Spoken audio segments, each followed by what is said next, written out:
So now I'm going to pass it over to the Campus Leadership Committee for the Lead Kentucky event.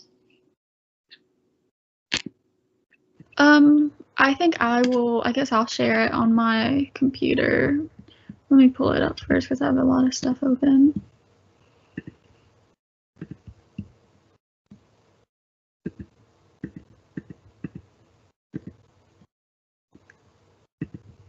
The drive.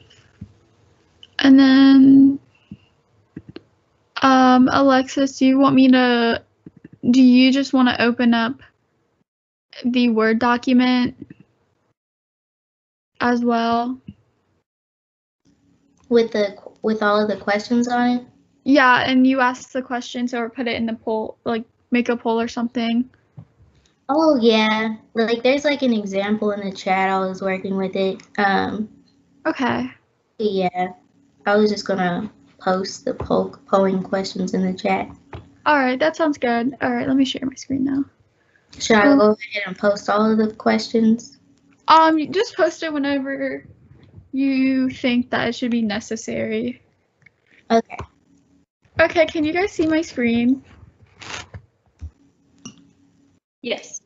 Okay, so Campus Leadership Committee presents Lead Kentucky. And so, oh my God, please work. All right. So this is mainly just the overview of what we will be talking about today: history of women, important females in Kentucky history specifically, social movements, reforms led by women, Louisville organizations, and just our general thank you. And so this I didn't put in the overview, but the portrayal of women in politics specifically.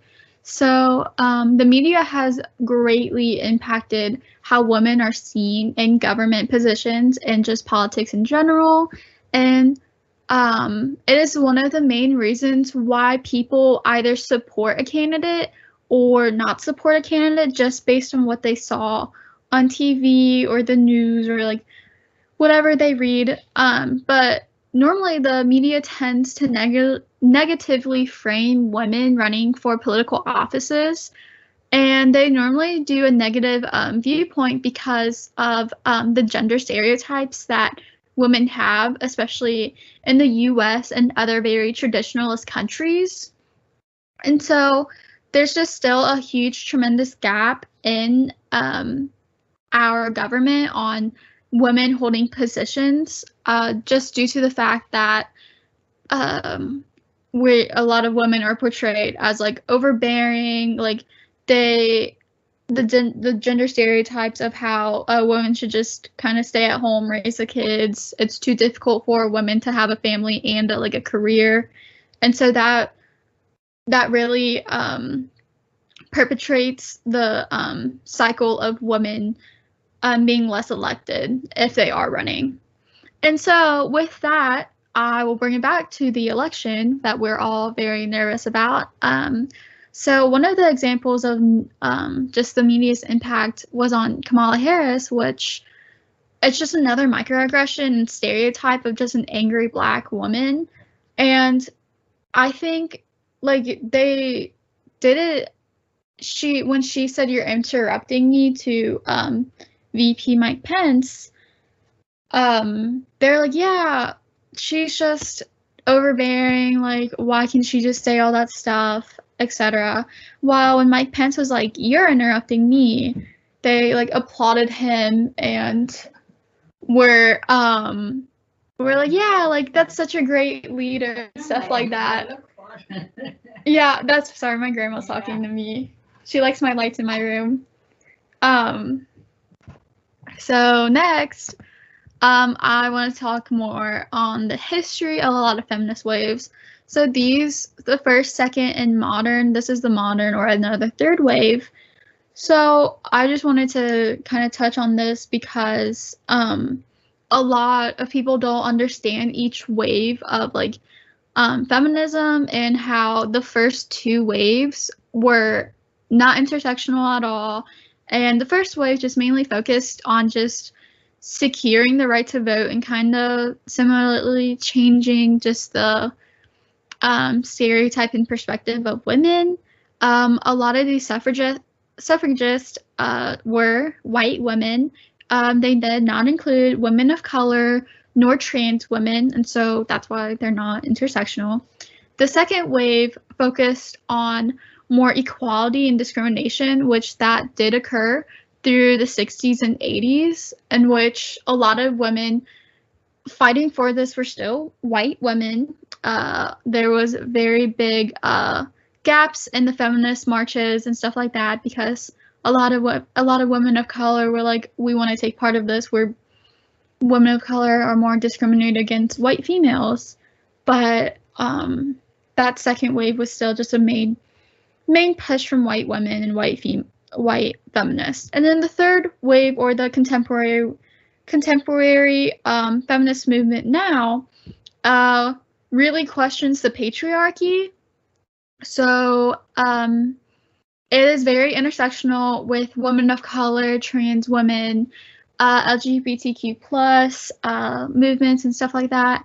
So the contemporary movement really focuses on how women are portrayed, and that's why I did the portrayal of women first, in which a lot of feminists are trying to redefine how women are seen in womanhood and gender, beauty, femininity, masculinity, and just stuff like that. And that's why this is probably one of the biggest, like, kind of radical change, like a lot of people would say radical changes of feminism, because we're actually including everybody and we're not what it should be. And there are certain feminisms and feminists who don't include trans women, which is very disgusting and very heartbreaking, because the move for feminism should be intersectional, should include everybody and just stuff like that. So I just wanted to touch up on the history of our feminist waves.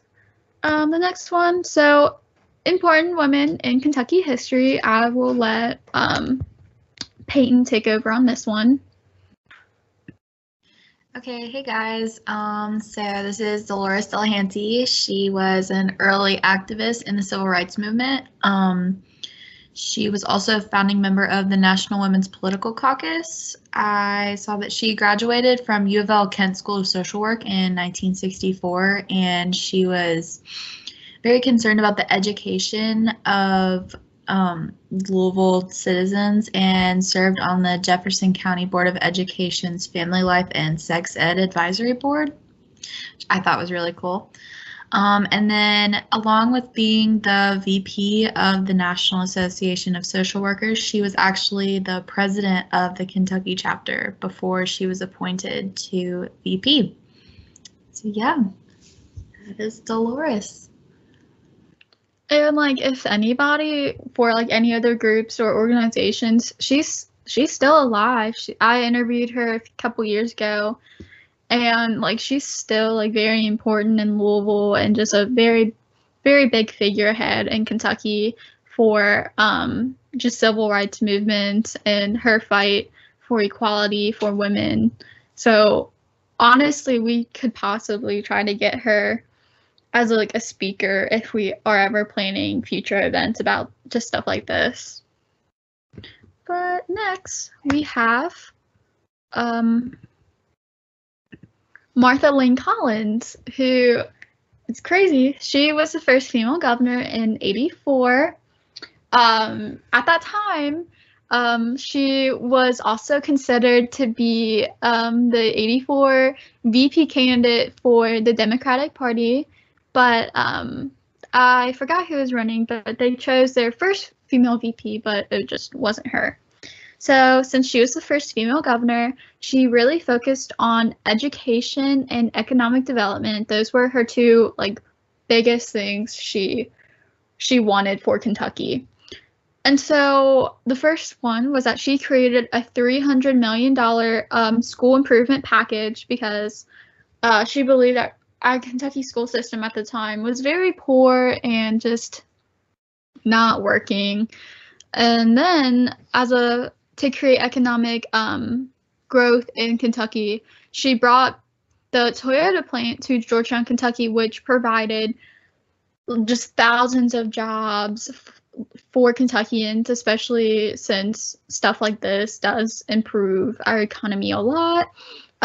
She was a big figurehead in Kentucky for politics as well as nationally, but unfortunately in like the 90s and early 2000s, she wanted to return back to politics and stuff like that, but was unable to because her husband had either a financial scandal or something like that, and he ruined her entire political career from her ever coming back. So I thought that's really sad that her husband ruined her career, even though like that shouldn't even matter. It's almost similar to like how it'd be like Bill Clinton and Hillary Clinton, how like I just don't think that would ever happen to a male if his wife wouldn't be able to ruin his career. So I think that's really double standards, obviously, but that was the 90s. So next, Alexis will present Georgia Davis Powers. Hello. So Georgia Davis Powers was an advocate for civil rights issues. And a couple of key points about her is that she was the first African American to hold a seat in the Kentucky State Senate from Jefferson County. Her first bill was a statewide fair housing law. She sponsored legislation prohibited sex, job, and age discrimination. And a couple of other fun facts about her is that she actually served 21 years as a state senate in the Kentucky Senate. And during her time, she was regarded as a leading advocate for Blacks, women, children, the poor, and the handicaps. And with that being said, she was also the chair of Health and Welfare Committee from 1970 to 76, and she was on the Labor and Industry Committee from 1978 to 88.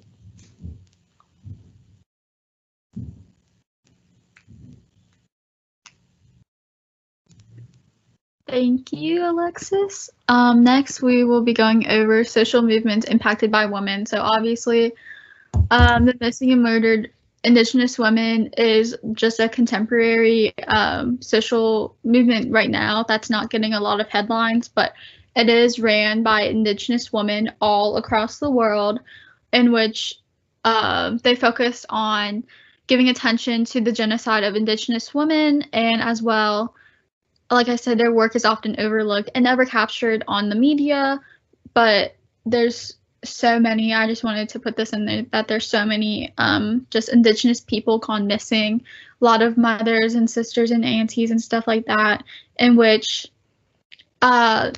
police enforcement and the federal government is not doing anything about it.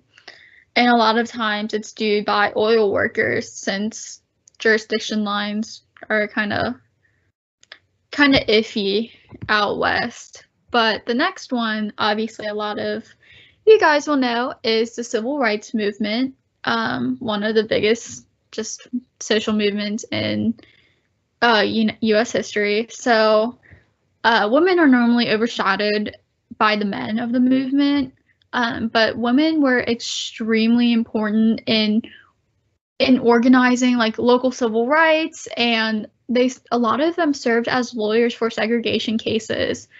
And a lot of people don't, obviously the biggest like figurehead for women would be Rosa Parks, but there's so many other women who were just overlooked, especially during the civil rights movement and just anything in politics at the time. So since women of color were still being discriminated against, even though the civil rights movement was very large, a lot of that discrimination led them to joining the feminist movement of the 70s. But like I said, the 70s feminist movement, the second wave, was a lot of white women. So a lot of women of color started their own organizations to combat just gender inequality. And so the next one is reforms led by women. So the ERA was during the 60s and 70s. So the women's liberation movement pushed for the ERA, which would bring gender equality to the Constitution and actually more or less end the gap. But there was a lot of pushback from anti-ERA, especially women who were against the ERA in the 70s with the forming of the Christian right and stuff like that. So it was never passed. I think over 25 states were passing it, but it never got ratified. But right now, the hashtag #MeToo movement has brought back the ERA, the Equal Rights Amendment, to Capitol Hill, in which are advocating to have that amendment ratified in the Constitution. But I think as long as Republicans hold the Senate, that it'll be difficult to have it pass through the Senate and the House. And then just the progressive reforms of the early 1900s, which it was women who were advocating for social reform, huge social reform, like child labor laws, education, fair housing, all that stuff. It was women who were advocating and pushing for equality, and not just gender equality, but for a lot of other stuff. So I think that's really important to shed light, because I think a lot of people forget that our country literally was having 7-year-olds working in steel mills and people getting hurt while working, and education just being for the rich, and just all of that, and that women were really huge advocates, especially religious women, Christian women, who pushed for education as well. So I think that's really important to remember, that even if they might not have been fighting for pro-choice and stuff like that, that religious women still help tremendously even now to organize, and churches help a lot to organize voters actually for either party. So I think that's good to remember. And so next, local organizations in Louisville. So I linked a lot of stuff at the end to show where I got a lot of my resources from, but these were some of the main organizations specifically led by women and advocate for gender equality. So the Women to Women Kentuckiana. So they promote younger women of Louisville and have an active involvement in intelligent interest in culture and civic affairs in the community. The Zonta Club, that improves the status of women through service and advocacy. They also promote universal respect and justice for human rights and fundamental freedoms. Also, by the way, a lot of these organizations ask for volunteers and stuff like that. That's what a lot of them promote. So like, if any of you guys would like to volunteer, you can always look up the organization itself and see what you can do. The Women Influencing Louisville, they focus on issues that are important to women that further support of women's diversity. The Junior League of Louisville, it's women committed to promoting volunteerism, to developing the potential of women, and improving the community through the effective actions and leaderships of trained volunteers. The Women's Political Caucus, which is the works to increase women's participation in the political process and to identify, recruit, train, and support feminist women for election and appointment to office. And then the Women's Rights, which provides free retreats to honor women's rights of passage in Louisville, Kentucky, to promote self-confidence, body self-awareness, and create self-expression. And then these are all the links that shouldn't be there. I thought I deleted that. These are the links which I got a lot of stories. For more information, I can send them out in an email. And then this is just our little thank you, because I think this is over. I know Lee, Kentucky would have been a lot differently if we were able to hold in-person gatherings right now, but I think this is honestly the best way we can do it just because of the COVID and the increase of cases across the nation. So I hope you guys all will stay safe, and hopefully we had new members today. And if you're just interested in joining a committee, just contact us and have a good weekend.